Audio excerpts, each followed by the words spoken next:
저는 아직도 카메라에 대해서 모르는 게 많습니다. 그 중에서도 소니 카메라는 더욱 그렇죠. 제게 굉장히 낯선 제품이라는 겁니다. 그런데 오늘 제가 리뷰할 카메라가 2018년도 출시됐던 소니의 풀프레임 미러리스 카메라 알파7 마크3입니다. A7M3라 부르기도 하고 A7 III라 부르기도 합니다. 이미 많은 유저분들이 애용하고 있는 카메라입니다. 시청자분들 중에서는 아마 저보다 이 녀석을 더 잘 알고 계실 수도 있습니다. 그런 이유로 이번 영상에서는 절대적인 소니 카메라 초보 유저로서 이 녀석을 과감히 평가해 볼까 합니다. 소니 카메라 뉴비입니다. 그래서 소비. A7 III를 처음 마주했을 때 느꼈던 점은 참 작다였어요. 콤팩트 카메라들과 비교하면 분명 더 크지만 풀프레임 카메라인 것을 감안하면 아주 아담한 크기를 갖고 있습니다.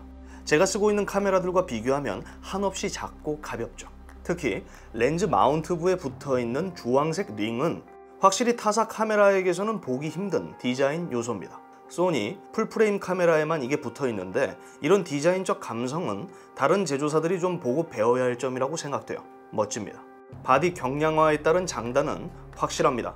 먼저 단점이라 한다면 커스텀 가능한 버튼 개수가 적기 때문에 유저 커스터마이징에 조금 제약이 따른다는 것, 그리고 미니보다 더 작은 마이크로 HDMI 포트를 사용한다는 것 정도입니다. 눈에 보이는 건 그 정도가 다예요. 물론 이것들이 실사용에는 큰 문제 없는 사항들이긴 합니다. 장점이라고 한다면 당연히 극대화된 휴대성, 기동성이라고 볼 수 있죠. 언제든 가방 속에서 내가 원할 때 빠르게 뽑아서 슈팅할 수 있다는 거, 가벼운 무게 덕분에 짐벌과 함께 운용할 때도 부담이 덜 되는 거죠. 게다가 USB Type-C 포트를 지원하고요. 이전처럼 보조 배터리를 연결해 언제든 충전하며 사용할 수 있습니다. 그 외에 듀얼 SD 카드 슬롯 지원하고요. 3인치 터치 디스플레이는 틸트 방식입니다. 이 틸트 터치 디스플레이에 대해서는 좀 할 말이 많은데 그걸 다 말하면 분량을 너무 많이 잡아먹을 것 같거든요. 짧게 요약하겠습니다. 제 스타일은 아니에요. 터치라는 단어가 무색할 정도로 기능이 적습니다. 내가 원하는 메뉴를 손가락으로 터치해서 선택할 수도 없고요. 촬영한 이미지를 손가락으로 확대, 축소할 수도 없습니다. 터치는 그저 AF를 잡을 때만 활용돼요. 그리고 화면 내 유저 인터페이스는 상대적으로 복잡한 편이고요. 생각했던 것보다 정말 많은 부가 기능들을 갖고 있는데 제가 느낀 점은 이게 짧은 시간 동안 대충 만져서는 절대 적응하기 어렵겠다, 이거였어요. 애초에 소니 카메라를 쓰던 분들은 이런 게 문제되진 않겠지만 저처럼 초보 유저들, 입문자에게는 조금 낯설게 느껴질 수 있다는 거죠. 그래서 제가 가장 먼저 한 일은 매뉴얼 정독보다, 그건 좀 짬이 있으니까, 빠르게 나만의 세팅을 구성하는 거였습니다. 뜯고 맛보고 씹고 다 하면서 나만의 설정을 만들기 시작한 거죠. 조금 억지스럽긴 했지만 결과적으로 제 손에 딱 감기는 카메라 세팅은 완성할 수 있었습니다. 이런 노력으로 제가 공부를 했다면 공기 좋은 대학교는 가지 않았을 텐데 라는 좀 아쉬움도 드네요. 최대 2420만 화소 BSI XMOR CMOS 풀프레임 이미지 센서 비욘즈 X 이미지 프로세서가 탑재됐습니다. 이제 최신형이라고 보기는 어렵지만 충분히 현역이고, 여기서 BSI라는 것은 이면 조사 방식의 CMOS 센서가 사용됐다는 뜻입니다. 일반 이미지 센서와는 달리 빛을 받아들이는 수광면과 배선층을 거꾸로 배치해 직접적으로 보다 많은 빛을 받아들일 수 있도록 해주는 설계 방식이에요. 카메라는 이제 빛과의 싸움이라고 볼 수 있잖아요. 싸움이라는 표현이 좀 그런데 그냥 그러려니 하세요. 여튼 빛을 더 많이 받아들일 수 있다. 카메라에서 뭐에 좋을까요? 고감도 촬영에 좀 더 이점이 있을 수밖에 없는 거죠. 이게 완전히 새로운 기술은 아닙니다. 이전 소니 카메라에도 적용된 바 있고요. 소니 외에도 사용하고 있어요. 여튼 여기에 위상차 AF 시스템을 갖췄고 최대 10매 고속 연사를 지원하고요. 최대 확장 감도는 사진 기준으로 204,800, 영상은 102,400입니다. 늘 말씀드리지만 일반적으로 확장 감도까지 쓸 일은 거의 없습니다. 정리하자면 고화소 카메라는 아닙니다. 소니의 고화소 카메라를 원한다면 뭘 사면 될까요? 알파7 R 시리즈, 고속 연사를 원한다. 그런 프레스 바디, 알파9, 그리고 저조도 특화 바디를 원한다면 A7 S 시리즈를 구입하면 됩니다. 고로 알파7 마크3는 하이브리드 카메라라고 볼 수 있습니다. 사진과 동영상 모두 일정 수준 이상을 휘어잡은 그런 바디라고 볼 수 있는 거죠. 보통 영상을 업으로 하시는 분들은 이제 알파7하고 알파7S 투바디 운용을 하죠. 저도 그렇습니다. 그래서 돈이 없어요. A7 3를 사용하면서 조금 놀랐던 부분들이 몇 있는데 그중 하나가 배터리 효율입니다. 제 기억이 맞다면 해당 배터리 규격은 소니 알파9과 같아요. 이전 대비 약 2배가량 배터리 용량이 늘어난 거죠. LCD 촬영 기준 약 710매의 사진, 약 210분의 동영상 촬영이 가능합니다. 사용자의 설정, 환경에 따라 다를 수 있겠으나 제 측정 기준으로는 4K 24프레임, 동영상 연속 촬영 시 약 150분 정도를 사용할 수 있었습니다. 충분히 넉넉한 수치라 보고 있고요. 아까 말한 것처럼 배터리가 부족할 경우 보조 배터리로도 늘 충전하면서 사용할 수 있었기 때문에 배터리 부족으로 인한 스트레스는 크게 느끼지 못했습니다. 과장을 살짝 더하면 하루 종일 사용할 수 있는 배터리 하나로 그런 배터리 라이프를 갖고 있어요. 효율은 되게 좋아요. 거의 DSLR급이지. 거의 DSLR급이요. 소니 카메라를 말할 땐 절대 빼놓을 수 없는 게 한 2가지 정도 있습니다. 그중 하나가 바로 AF, 그리고 또 하나는 고감도 촬영. 먼저 AF에 대해서 설명드리도록 하겠습니다. 이전부터 알아주는 AF 시스템을 갖췄던 게 소니 카메라였습니다. 이 녀석은 693개의 위상차 검출 AF와 425개의 콘트라스트 감지 AF가 함께합니다. 하이브리드 AF죠. IAF, 동물 AF는 당연히 포함되어 있습니다. AF는 제가 기대했던 것 이상으로 좋았습니다. 신뢰할 수 있는 자동 초점. 굉장히 디지털적이에요. 디지털 카메라라는 거 저도 아는데 굉장히 디지털적이에요. 굉장히 빠르고 정교하다는 뜻입니다. 소니가 말하는 것만큼 완벽하진 않아요. 어쩔 때 그걸 느끼냐면 저조도에서는 살짝 머뭇거리는 감이 없지 않다는 거예요. 그런데 눈을 잡지 못할 땐 얼굴 전체를 잡아버리기 때문에 완벽하진 않아도 저조도에서도 AF 커버력은 굉장히 좋은 편입니다. 어두운 환경에서도 잘 찍힌다고요. 그리고 사람 얼굴이야 경쟁사들도 충분히 잘 잡아내는 편이기 때문에 그렇다 치는데 동물 AF는 정말 놀라웠어요. 평소에 의문을 좀 갖고 있었거든요. 저는 동물 AF가 있으면 당연히 좋다고 보는데 굳이 나한테 필요한가?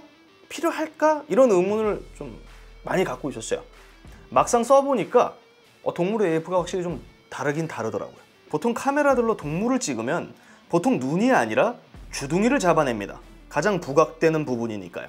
그렇기 때문에 피사계 심도를 얕게 한 상태로 연사를 하게 되면 거의 절반 이상이 주둥이 빼고 다 날아가는 결과물을 얻게 되는 경우가 많아요. 그런데 A7 III는 거의 완벽에 가까울 정도로 동물의 눈을 잡아냅니다. 동물들을 자주 촬영하는 유저라면 당연히 반가울 수밖에 없는 그런 AF 시스템을 갖춘 바디였어요. 한때 이런 말이 있었거든요. AF? 프로는 그런 거 안 써. 들어보셨죠? 근데 전혀 그렇지 않아요. 요즘에는 프로분들도 AF 많이 씁니다. 특히 짐벌에 바로 올려서 쓸 때 AF가 좋지 않으면 힘들어지죠. 그리고 1인 미디어, 유튜버들은 AF가 없이 살 수 없는 사람들입니다. 물론 저는 AF를 사용하지 않아요. 거의. 프로라서 안 쓰는 게 아니라 제가 쓰는 카메라들은 AF가 하자가 좀 있어요.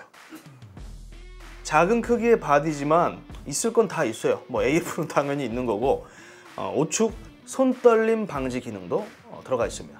이미지 스테빌라이저 기능이 포함된 렌즈와 병행하게 되면은 흔들림 없는 사진, 동영상을 촬영할 수 있는 거죠. 그리고 이 보정 능력이 높을수록 사진 경우에는 삼각대 없이 낮은 셔터 스피드 속에서도 안정적인 결과물을 얻어낼 수 있는 거죠. 충분히 나쁘지 않은 퍼포먼스를 보여주고 있습니다. 그런데 이게 미러리스 중 최고라고 말하기는 좀 어려울 것 같아요. 상대적으로.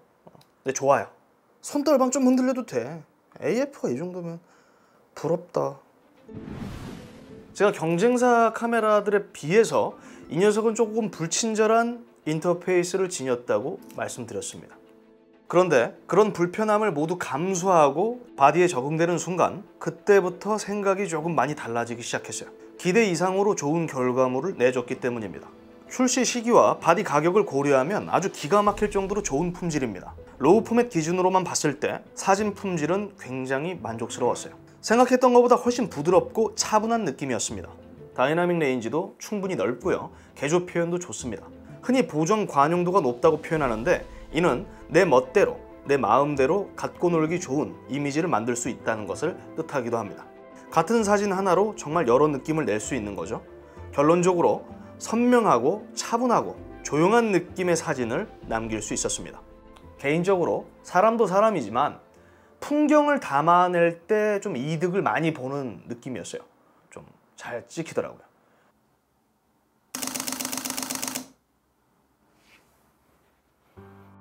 동영상은 최대 4K 30프레임 녹화를 지원합니다. 주변부가 잘려나가지는 크롭은 발생되고요. 그 비율은 약 1.2배 정도입니다. 24프레임 경우에는 크롭 없는 4K 영상 촬영을 지원하고요. 슬로우 촬영은 FHD 최대 120프레임을 지원합니다. 아쉽게도 4K 60프레임 10비트 내부 레코딩은 지원하지 않습니다. 10비트야 뭐 그렇다 치는데 4K 60프레임을 지원하지 않는다는 건 현 시점에서 어쩌면 가장 아쉬운 부분일 수도 있다고 봐요. 저는 4K 60프레임 자주 쓰거든요.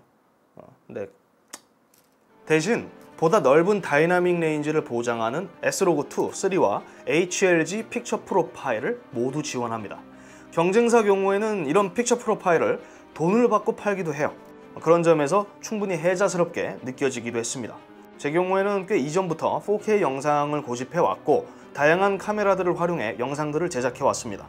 경험을 토대로 설명드리면 일반적인 용도로는 차고 넘치는 그런 수준의 해상력을 지닌 결과물을 남겨주고 있어요. 선명하고 깨끗합니다. 사진만큼 보정 관용도 역시 좋은 편이고요.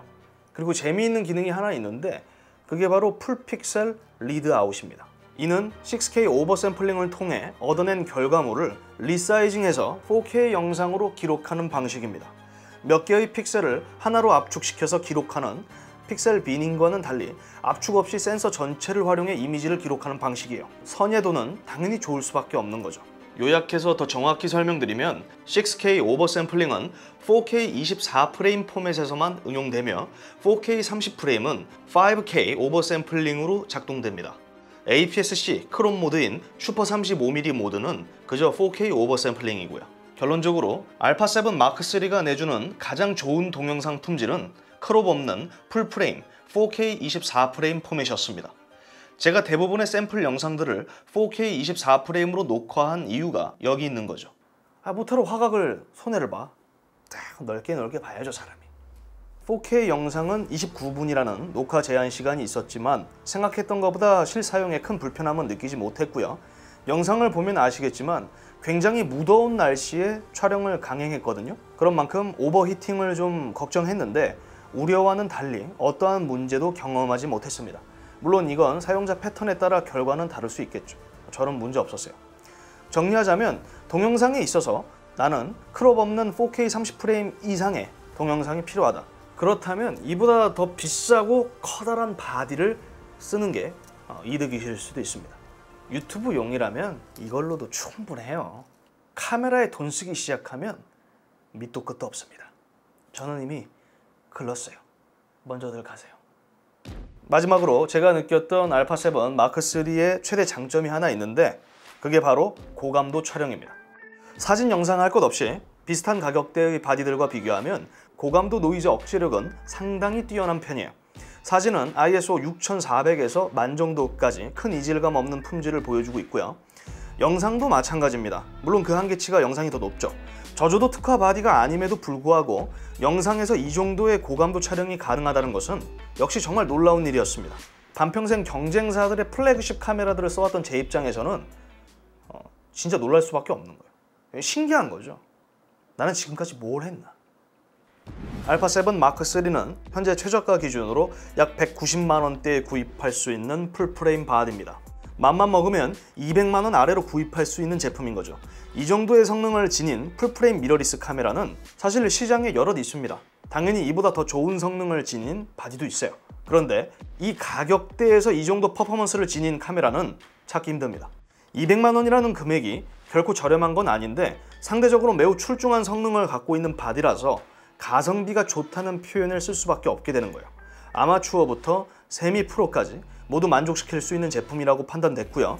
신뢰할 수 있는 AF까지 감안하면 왜 많은 사용자들이 소니 카메라에 열광하고 있는지 알 수 있는 부분이었습니다. 싸고 좋은 품질의 제품을 싫어하는 분들은 아마 없다고 전 판단되거든요. 저도 그러니까. 근데 거기에 딱 부합되는 카메라가 바로 A7 III라는 거예요. 만족도가 굉장히 높은 바디였습니다. 소니 α7 마크3 리뷰는 여기서 마치도록 하겠습니다. 이상 디몽크였습니다. 감사합니다. 솔직히 소니는 진짜 나한테 이러면 안 돼. 맞아, 진짜. 솔직히 소니는 저한테 플스5를 줘야 돼요. 개고생하고 있잖아 지금. 이 시국에 마스크 쓰고 이게 뭐 하는 짓이야. 태풍 왔을 때 삼각대가 넘어질까봐. 그래. 뭐? 이 상황에 근데 나한테는 A7 S3 안 해준다? 야 이거는 솔직히 좀 정치적 모함 아닙니까 이거?